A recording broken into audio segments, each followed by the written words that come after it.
Good morning. সকালে সোনালি সোনা রঙের আলো ঝলমলে বাগান সবার প্রিয়। বগেনভেলিয়া বা কাগজ ফুল যাই বলি না কেন, রং বেরঙের এই বাহারি ফুলের আলোর ছটায় চোখ ধাঁধিয়ে যায়। পৃথিবীতে মানুষ সব পারে, আপনার হাতও জাদু করতে পারবে। দরকার শুধু একটু যত্ন আর পরিচর্যার। আপনারা নিশ্চয়ই এরকম একটা আলো ঝলমলে বাগান চান। রংবাহারি বগেনভেলিয়া সাজিয়ে আমি সুরাইয়া আর আমার হাজব্যান্ড ইসমাইল আপনাদের সামনে হাজির হয়েছি এদের পরিচিতি, পরিচর্যা আর সারা বছর টব ভর্তি ফুল ফোটানোর কৌশল নিয়ে। আমাদের চ্যানেল সবুজে ঘেরা বনলতার আজকের নিবেদন বগেনভেলিয়ার সম্পূর্ণ পরিচর্যা। ইয়েলো বা গোল্ডেন বগেনভেলিয়া, এটাকে আফটার গ্লো বলা হয়। এটা দেখুন, আমরা যেরকম ছোট পটের মধ্যে বনসাই আকারে তৈরি করে নিয়েছি, এইভাবে আপনারা কিন্তু ছোট পটে বনসাই আকার দিয়েও গাছটি তৈরি করে নিতে পারেন। আবার আমার এখানে দেখুন 8 ইঞ্চি পটেও একটি আছে, এইভাবেও কিন্তু আপনারা বড় পটেও তৈরি করে নিতে পারেন। সুন্দর একটি ছড়ানো গাছ, বাগান সাজানোর উপযুক্ত। রেড বগেনভেলিয়া, যাকে চিত্রা প্ল্যান্টও বলা হয়, দেখছেন সুন্দর ছড়ানো ফুল। এটা যেমন আমার বড় পটের মধ্যে আছে, আবার এটা আমরা ছোট পটের মধ্যেও তৈরি করে নিয়েছেন। বাগান সাজানোর জন্য এই চিত্রা প্ল্যান্টটিও আপনারা নিয়ে আসতে পারেন। ডবল পিঙ্ক বগেনভেলিয়া, দেখুন মনে হচ্ছে দণ্ডের মধ্যে কে যেন ফুলগুলি গেঁথে দিয়েছে। এটা যেমন আমরা বনসাই আকারে ছোট পটে তৈরি করে নিচ্ছি, আবার কিছু আমরা 8-10 ইঞ্চি পটেও তৈরি করছি। দেখুন এখনও ফুলগুলি সম্পূর্ণ ফোটেনি, এবং এই ফুলগুলির বৈশিষ্ট্য হচ্ছে মুকুটের মতো নিচে অবধি ছড়ানো থাকে। তাই বাগান সাজানোর একটি উপযুক্ত ফুল আপনারা অবশ্যই এই ডবল পিঙ্ক বগেনভেলিয়া বাগান সাজানোর জন্য নিয়ে আসতে পারেন। হোয়াইট ভ্যারাইটি গ্ল্যাব্রাস, স্নো হোয়াইট বা ব্রাইডাল হোয়াইটও বলা হয়, এখনও সম্পূর্ণ ফোটেনি। দেখুন আমরা এটা বনসাই আকারে তৈরি করছি, আবার এটা 6-7 ইঞ্চি পটেও আছে। রং একদম তুষার সাদা। বাগান সাজানোর একটি সুন্দর ফুল অবশ্যই নিয়ে আসুন। চলুন এদের মাটি প্রস্তুতি দেখা যাক। বনসাই মাটি তৈরির ক্ষেত্রে আমি যেরকম নিয়ে থাকি, আমার দেখুন মাটিটা দেখুন, রোদে শুকনো মাটি নিয়েছি, 2 মুঠো পরিমাণ কিচেন কম্পোস্ট নিয়েছি, আর 1 চামচ করে হাড় গুঁড়ো, শিংকুচি আর নিমখোল নিয়েছি। বনসাই মাটির ক্ষেত্রে আপনাকে করতে হবে কি, যে এই সঙ্গে আপনাকে কিছু মোটা দানার কাঁকড় অথবা চিপস বা ইটকুচি এই মাটির সঙ্গে মিশিয়ে নিতে হবে, যাতে এই পটগুলি একটি ন্যাচারাল পরিবেশে গাছটা বাড়তে পায়। বড় পটেও মাটি প্রস্তুতির জন্য আমি একই উপাদান নিয়ে নিয়েছি, তবে আপনারা কিচেন কম্পোস্টের পরিবর্তে ভার্মি কম্পোস্ট বা গোবর সারও নিতে পারেন, তবে সেটা কিন্তু অল্প পরিমাণে নেবেন। শুধু পাথরকুচি ছাড়া এখানে সব একই উপাদান আছে। বগেনভেলিয়া গাছ কিন্তু খুব বেশি খাবার দাবার পছন্দ করে, তাই নিয়মিত খাবার দেওয়ার দরকার পড়ে। এখানে যেমন আমি একটি মিশ্র সার তৈরি করে রাখি, এই মিশ্র সারটি আমি এখানে সরষে খোল যে পরিমাণে নিয়েছি তার অর্ধেক করে হাড় গুঁড়ো, শিংকুচি আর নিমখোল নিয়েছি। এটাকে জল ছিটে আমি ফাঙ্গাস মুক্ত করে রেখেছি, আপনারা এইভাবে করতে পারেন।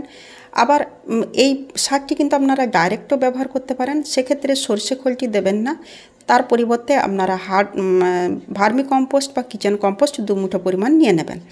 2 মাস অন্তর অন্তর কিন্তু খাবার দেওয়ার প্রয়োজন পড়ে। খাবার প্রয়োগের আগে আপনাকে কিন্তু মাটিটাকে খুঁড়ে নিতে হবে, আর গাছে আগাছা মুক্ত রাখতে হবে। এখানে যেমন বনসাই মাটিটাও যেমন আমি খুঁড়ে নেব, আবার বড় পটের মাটিও কিন্তু খুঁড়ে নেওয়া দরকার। এই খাবারটির পরিবর্তে আপনারা কিন্তু কলার খোসাকে শুকিয়ে রোদে শুকিয়ে গুঁড়ো করে নিতে পারেন, বা ডিমের খোলাকেও শুকিয়ে গুঁড়ো করে ব্যবহার করতে পারেন, সেক্ষেত্রেও কিন্তু ভালো ফুল পাবেন। মাটিটা আমি খুঁড়ে নিলাম, তারপরে কিন্তু আমি এখানে 2 মুঠো পরিমাণ আমার তৈরি করে রাখা সারটি দিচ্ছি। আপনারা ডাইরেক্ট যেটি বললাম সেটিও প্রয়োগ করতে পারেন, সরষে খোলটি ছাড়া। আর বনসাইয়ের ক্ষেত্রে কিন্তু আমি ওই একই পরিমাণে দেবো, মোটামুটি 1.5 মুঠো পরিমাণে দিয়ে দেবো, কারণ হচ্ছে এই গাছ হেভি ফোডার, তাই এদেরকে কিন্তু ভালো খাবার দাবারের প্রয়োজন পড়ে। এই গাছে ভার্মি কম্পোস্ট বা কিচেন কম্পোস্ট বা গোবর সার একটু কম দেবেন। এই গাছে রোগব্যাধি প্রায় হয় না বলেই চলে, এবং জল দেবেন টবের মাটির সকালে। সবসময় গাছের মধ্যে কিন্তু ভিজে ভাব বজায় রাখবেন না, আর সম্পূর্ণ সূর্যের আলোয় কিন্তু রাখা দরকার, তবেই কিন্তু আপনার টব ভর্তি ফুল ফুটবে। মোটামুটি 6-7 ঘন্টা রোদ তো দরকার। এই গাছ থেকে কিন্তু সহজেই চারা তৈরি করা যায়। এখানে দেখুন আমি প্রত্যেকটি গাছ থেকে কিন্তু এই চারাগুলো তৈরি করে নিয়েছি, সব কিন্তু আলাদা আলাদা গাছের চারা আছে। এগুলো আমরা বেশিরভাগই আমাদের ছাত্রছাত্রীদের গিফট করার জন্য তৈরি করে থাকি। চারা তৈরি প্রসেস তেমন কিছু না। প্রথমে গাছের একটু শক্ত দেখে ডাল দেখে কেটে নেবেন, একটু মোটা সাইজের ডাল হলেই ভালো হয়, খুব কচি ডালে কিন্তু এগুলো হয় না। তারপরে ডালগুলিকে আপনি 6-7 ইঞ্চি বরাবর রেখে এইভাবে কেটে নিন। মোটামুটি 6-7 ইঞ্চি হলেই হবে। এইভাবে আপনি ডালগুলোকে ছোট ছোট করে কেটে নেওয়ার পরে নিচের পাতাগুলো সরিয়ে দিন। নিচের পাতা বা সব পাতাই এমনি সরিয়ে দিতে পারেন এবং কাঁটাগুলো সরিয়ে নিন। দেখুন এই ডালগুলি আমি প্রস্তুত করে নিয়েছি, মোটামুটি 6-7 ইঞ্চি আকারের আছে। আর এখানে দেখুন মাথার দিকটা আমি কিন্তু অ্যান্টিফাঙ্গাস লাগিয়ে নিয়েছি। গাছ আমরা তৈরি করে থাকি গিফট করার জন্য, গাছ কিন্তু কখনোই বিক্রি করি না। এখানে যে আপনি মিডিয়াটি নেবেন, আমার এখানে যেমন এই মাটিটি আছে, মাটিটি কিন্তু আমার রোদের শুকনো পুরাতন মাটি, এতে কিন্তু কোনো প্রকার কম্পোস্ট সার নেই। কম্পোস্ট সার মেশাবেন না, তাহলে কিন্তু কাটিং পচে যাওয়ার সম্ভাবনা থাকে। তাই এরকম বালি মিশ্রিত ঝুরঝুরে মাটি নিয়ে নিন। কাটিং বসানোর সময় আপনাকে কিন্তু এখানে আমার যেমন আছে একটু রুট হরমোন নিয়ে নিয়েছি। এই দেখুন এটা রুট হরমোন একটু আমি লাগিয়ে নিলাম।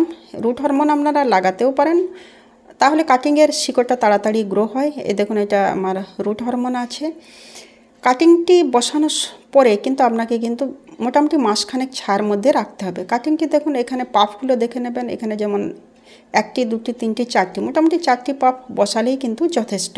ডালগুলি বসানোর পরে ছায়া রাখুন, মাটির মধ্যে ভিজে ভাব বজায় রাখুন। আর মাঝে মাঝে অ্যান্টিফাঙ্গাস দিন। এখানে কাটিংগুলো বসানোর পরে আমি যেমন এখানে অ্যান্টিফাঙ্গাস দিয়ে দিচ্ছি, মাটির মধ্যে আপনাকেও কিন্তু 10-15 দিন পরপর একবার করে অ্যান্টিফাঙ্গাস দিতে হবে। সিস্টেমেটিক এবং কন্ট্যাক্ট বেসিসে অ্যান্টিফাঙ্গাস যেমন বেভিস্টিন এবং সাপ, এই দুটি অ্যান্টিফাঙ্গাসই আমি ব্যবহার করে থাকি। মোটামুটি দিন 15-20 পর দেখতে পারবেন এখান থেকে কচি পাতা বেরোচ্ছে এবং 1-1.5 মাস পর কিন্তু চারাগুলি তুলতে পারবেন। এগুলো দেখুন আমি তৈরি করে রেখেছি, আমার তোলা হয়নি, মোটামুটি 2-2.5 মাস বয়স হয়ে গেছে। এটা এক প্রকারের কাগজ ফুলের চারা বসিয়েছিলাম, আর এটা যেমন হলুদ, এই পটটাই আছে আমার হলুদ চারা বসানো। চারাগুলো এইভাবে শিফট করে নিয়েছি। আমাদের ছাত্রছাত্রীদের এই ডিসেম্বর মাসে বিভিন্ন প্রকার পারফরমেন্সের জন্য আমরা এগুলো রেডি করে থাকি আর তাদেরকে গিফট দিয়ে থাকি। প্রুনিং, এই গাছের প্রুনিং কিন্তু একটি প্রয়োজনীয় পরিচর্যা। তাই বড় গাছের ক্ষেত্রে কিন্তু আপনাকে বছরে 2বার প্রুনিং করতে হবে। দেখুন আমি এইভাবে প্রুনিং করে নিয়েছি। কিছু ক্ষেত্রে ডাল বড় হয়ে গেলে আপনি ঘুরিয়ে বেঁধে দিন, সেক্ষেত্রে কিন্তু আপনার গাছটি ঝাঁকালো হবে। বনসের ক্ষেত্রে প্রুনিং অবশ্যই দরকার। বনসের ক্ষেত্রে কিন্তু বছরে 3বারও প্রুনিংয়ের প্রয়োজন পড়ে। আরেকটি হয়ে থাকে এদের কিন্তু রুট বল খুলে নেওয়া দরকার। বড় গাছের ক্ষেত্রে কিন্তু বছরে 1বার, আর ছোট বনসাইয়ের ক্ষেত্রে কিন্তু বছরে 2বার করে নেবেন। তারপর কিছুটা রুট ছাড়িয়ে নিয়ে সার মাটি দিয়ে আবার নতুন করে বসিয়ে দেবেন। পুরো ভিডিওটা দেখার পরে আপনার যদি প্রয়োজনের মনে হয় আমাদের চ্যানেলটা সাবস্ক্রাইব করে নেবেন। পছন্দ হলে লাইক করবেন, কমেন্ট করবেন, প্রশ্ন থাকলে করবেন, আমি যথাযথ উত্তর দেওয়ার চেষ্টা করব। এই গাছ রৌদ্রোজ্জ্বল জায়গা পছন্দ করে, তাই আপনার মোটামুটি যেখানে 5-6 ঘন্টা রোদ আসে সেখানে অনায়াসেই করতে পারবেন। আবার মাটি থেকেও পাঁচিলের উপরে অথবা ছাদেও তুলতে পারেন। গাছ তৈরি করুন, ফুল ফুটতে দেখুন, সৃষ্টির আনন্দ দ্বারাই ভাসুন। গাছ শুধু আমাদের মনের প্রশান্তি আনে না, আমাদের শারীরিক সক্ষমতাও বাড়ায়। তাই গাছ তৈরি করুন, ভালো থাকুন। পৃথিবীকে সবুজায়নের লক্ষ্যে চলুন সবাই হাত বাড়াই।